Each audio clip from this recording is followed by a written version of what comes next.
Olá, muito bom dia para quem é do dia, boa tarde para quem é da tarde, boa noite para quem é da noite. Eu sou Fábio Nasa, apresentador da série Apometria Porque Sim, Apometria Porque Não e da série Apometria Estudo de Casos. Voltamos com mais um case de sucesso ou insucesso junto à tratativa apométrica. Case de hoje intitulado Médium Também é Gente.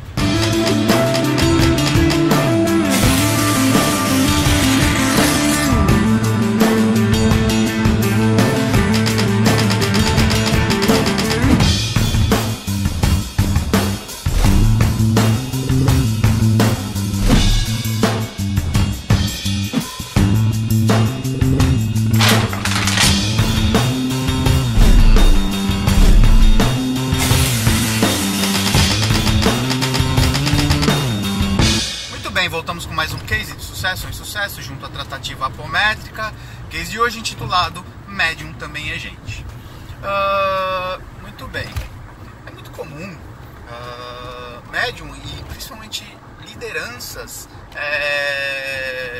deste cenário serem vistos como pessoas extraordinárias, pessoas com algo a mais. Até a página 2 tem algo a mais, uma responsabilidade a mais talvez, ou uma responsabilidade numa instância, que é uma instância de desenvolvimento energético, espiritual, enfim. Hoje, dotado de outras ferramentas, como coaching, formado em psicanálise também, tudo mais, fica mais fácil de entender a amplitude de desenvolvimento que um ser humano traz, tá? No campo material, afetivo, emocional, no campo familiar, de autodesenvolvimento, autoamor, né? Se a gente pegar aí a ferramenta a roda da vida, que é utilizado em coaching, onde divide aí a vida em 12 pilares, né, de desenvolvimento, a gente consegue entender essa instância. Eu lembro-me que alguns anos atrás, eu sempre muito engajado nesse contexto de ordem espiritual, numa primeira instância mais religiosista do que espiritual, depois numa instância, uma transição mais para o espiritual e tudo mais. Em períodos de final de ano, tinha um grande vazio nos períodos de recesso da casa a qual eu trabalhava, a qual eu estava engajado, na época uma casa que estudava o espiritismo e tudo mais. E isso me chamou bastante atenção. Entrei num processo de auto-observação, autoanálise do porquê desse vazio e percebi que um dos meus pilares de vida, ou os meus pilares de vida, aliás, melhor dizendo, estavam todos calcados, ou quase toda a energia voltada à vida espiritual. Isso é um grande erro, esse ponto de vista, essa visão e essa conduta, porque existem outros pilares a serem desenvolvidos, tá? E aí passe então a fazer esse trabalho interno, porque esse vazio ele não deveria perdurar nesse contexto enfim, e é importante que haja essa observância para preencher a sua vida em outros aspectos também, desenvolver-se em outros aspectos.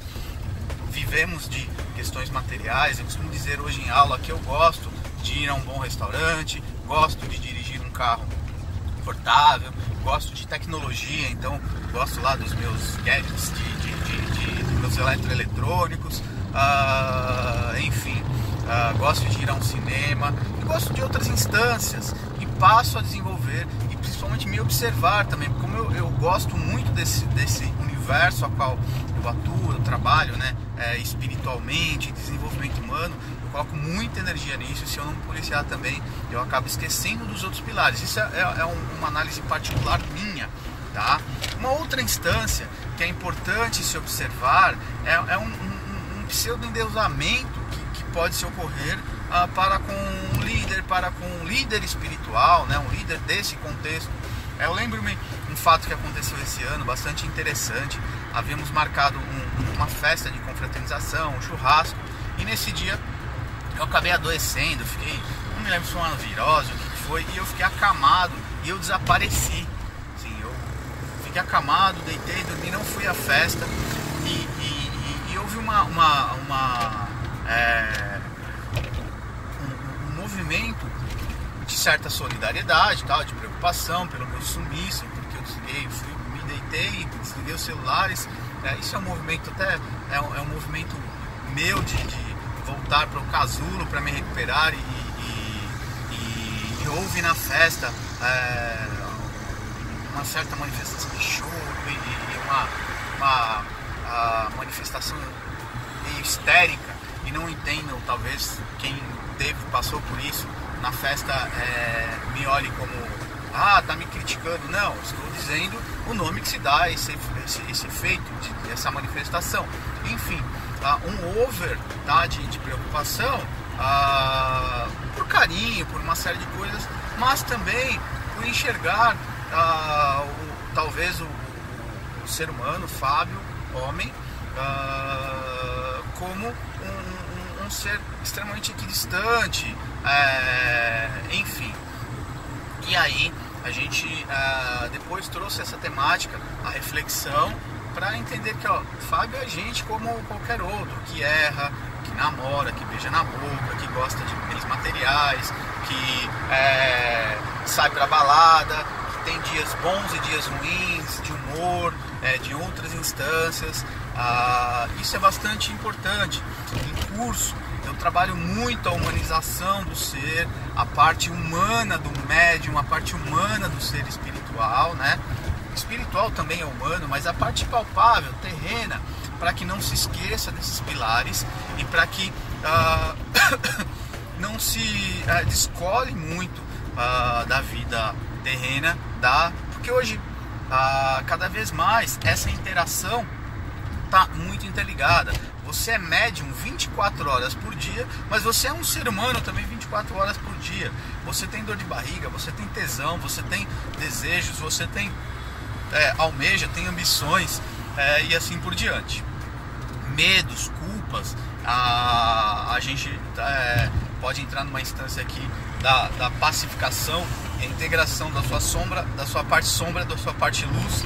Não que não ser um ser espiritual não é ser luz, mas também tomar contato com o seu lado dito ruim. Não é um lado ruim, tá? É só pra gente categorizar aqui. Então, dentro dessa temática, médium também é gente, é importante que haja. É claro que o médium, ele acaba tendo que ter alguns cuidados a mais, muitas vezes, porque ele tem uma variável sensorial diferenciada, ou a mais, um sensor a mais em alguns aspectos, que necessita sim de alguns cuidados. Ele vai aprender, pelo menos estudando conosco, uma máxima de Paulo de Tarso que diz assim: tudo posso, mas nem tudo me é lícito, né? Quando ele vai tomando consciência, costumo construir em curso a seguinte fala: não existe pecado no mundo, não existe certo e errado, existe trânsito de. Você vai transitar pelas experiências e você vai entender aquilo que dá para fazer, aquilo que não dá para fazer. Lembro de uma experiência acho que do ano passado, não me recordo agora. Eu fui a um show, foi o show dos Racionais MCs, tá? E aí eu fui, virei a noite no show. Eu particularmente não tenho hábito de bebida alcoólica, e não por alguma proibição, assim, porque eu não gosto, bebo um pouco de vinho e tudo mais, mas nesse dia não bebi, não fiz uso de nenhuma substância dita aí ilícita e tudo mais. Fui lá curtir o show, porque eu gosto das músicas e gosto muito de ver a parte cenográfica, até porque eu trabalho com questões nesse aspecto, que é a minha primeira profissão, sou sonoplasta e tudo mais. Enfim, fui virado ao trabalho depois, e aí demoro depois 2-3 dias de recuperação do cansaço e dessa interação energética, tá? Um ambiente super saudável.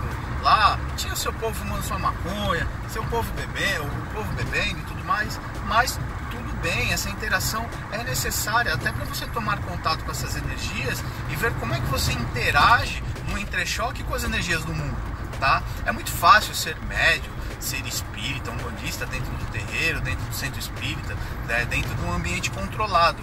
E fora, como você age e reage com o mundo, tá? É importante que você haja e reaja com o mundo, até para você aprender a reforçar as suas defesas, aprender a usar os seus campos de defesa anterior à entrada num campo energético como esse, por exemplo, usar ou não, porque às vezes nem é necessário um anteparo desse aspecto. Muito bem, então um médium que se isola dentro da sua casa, um médium que se isola do mundo, um médium que se santifica dentro de um centro, de um templo e tudo mais, mas não interage com a vida terrena,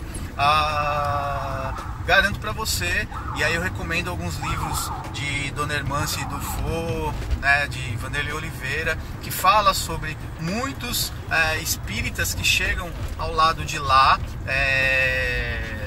da vida, e chegam ao Hospital Esperança aí com uma carteira de trabalho espiritual aí, de ordem de 20, 30 anos, e aí arrotando título, arrotando tempo de trabalho espiritual, e para a espiritualidade essa relação espaço-tempo não equivale muita coisa, tá? Para um espírito eterno aí que tem anos e anos e centenas de anos, milênios aí de existência, isso não significa muita coisa, e aí chegam frustrados por será, eu fiz isso, e a espiritualidade volta e pergunta: e o que você fez por você? O que você fez com relação às outras interações? Vai ter que voltar, não por uma questão de punição, e sim porque vai ter que transitar pelas experiências da vida para desenvolver outros pilares, tá? São raros os avatares como Chico, como Cristo, como Krishna, como Madre Teresa de Calcutá, que vieram com missões nessa existência de transitar por um pilar único, mas essas pessoas também interagiam. Quando a gente pega as literaturas que falam sobre esses avatares, elas mostram um ponto de vista, elas mostram uma narrativa, mas lembro-me de um curso, certa feita, um seminário, não me recordo agora, com Robson Pinheiro, falando de ciência e espiritualidade, e ele abre a palestra dizendo assim: vocês já imaginaram Jesus, enquanto encarnado, fazendo xixi e cocô? E aí eu me lembro que houve um alvoroço na sala, no salão, enfim, e aí as pessoas não conseguem conceber essa imagem. Jesus não disse assim: eu não vim destruir a lei, sim fazê-la cumpri-la. Ele veio pelas vias naturais, por um parto, por uma via de gestação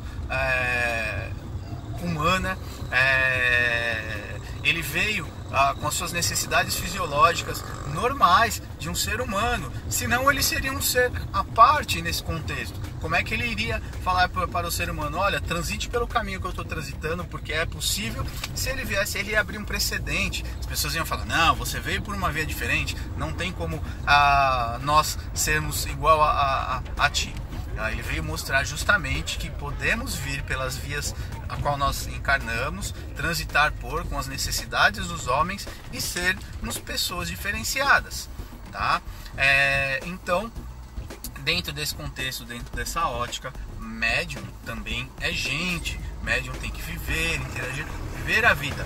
Nada melhor para o desenvolvimento do ser do que viver. Seu Zé Pilintra diz muito para mim isso: Fábio, viva! Simplesmente viva. Não há erro e acerto. Se você começa algo já com medo de errar, já começou errado, tá? Simplesmente transite pelas experiências. Você vai ter experiências assertivas, experiências não assertivas, porque você executa algo no universo, o universo te devolve as variáveis das interações com o meio, tá? Esse resultado vai passar pelo seu crivo de experienciação, de sensorial, que vai trazer experiências agradáveis e não agradáveis, de uma forma reducionista. Você vai falar assim: amor e dor, tá? Isso é uma forma bem reducionista de análise, e aí você com o tempo vai assimilando: esse caminho para mim é legal, esse caminho para mim não é legal, esse caminho nessa situação é bom, esse caminho nessa situação é ruim para mim. E com isso você vai se desenvolvendo, vai expandindo-se consciencialmente e desenvolvendo sabedoria. Costumo dizer que no eixo razão-emoção, a máxima, o que é um espírito de luz? O espírito de luz é um espírito que tem lucidez. Ele já transitou em algum momento das existências dele por experiências a qual você ainda não experienciou, interagiu, e aí ele tem clareza dentro daquela experiência. Transportem isso para a vida de vocês, tá? Conforme você vai se ficando mais velho e tudo mais, você vai conversa com uma pessoa mais nova e muitas vezes fala: olha, meu filho não vai por esse caminho, não vai por aquele, eu já passei por isso, eu já passei por aquilo, eu sei como é que é e tudo mais. Isso significa lucidez, sabedoria. Ok? Médium também é gente, talvez com algumas necessidades e cuidados a mais pela sua interação mais rápida com essa troca de energia com o meio, com o sistema, com pessoas, com espíritos, talvez com um sensor a mais além dos 5 sentidos físicos, mas com dor de barriga e necessidades físicas como qualquer outro. Então, dentro dessa máxima, viva a vida, seja feliz. Feliz não nessa felicidade utópica, tá tudo muito bem, tudo muito bom, toda hora, todo tempo. Ninguém é feliz o tempo todo, tá? Ninguém é triste o tempo todo. A vida é cíclica. Muito bem? Acessem meu site www.fabionasa.com.br. Outros cases de sucesso em sucesso junto à tratativa apométrica, muitos materiais aí agora em 2019, e sigamos em frente nas nossas interações e trocas de experiências. Beijos, beijos, beijos.